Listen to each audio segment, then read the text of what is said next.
Security forces ने शिमाली वज़ीरिस्तान के इलाके स्पिन वॉर्म में ऑपरेशन किया है और फायरिंग के तबादले में 4 खारजी हलाक हो गए हैं। इस पर हम बात करेंगे डॉन न्यूज़ इस्लामाबाद के ब्यूरो चीफ इफ्तिखार शराजी साहब से। इफ्तिखार साहब, बताइएगा अब क्या इत्तलात आ रही हैं, कितने बड़े पैमाने पर यह ऑपरेशन जारी है और क्या अहदाफ हासिल किए जा चुके हैं?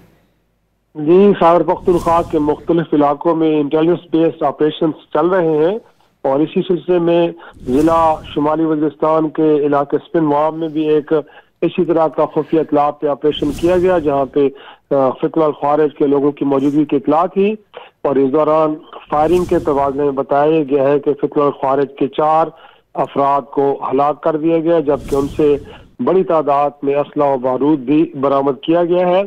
और इन लोगों के बारे में बताया गया है कि ये इलाके में सिक्योरिटी फोर्सेज और आम शहरियों पर हमलों में मुलव्वस पाए गए थे। जी, बहुत शुक्रिया, आप हमें अपडेट कर रहे थे इफ्तिखार शराजी।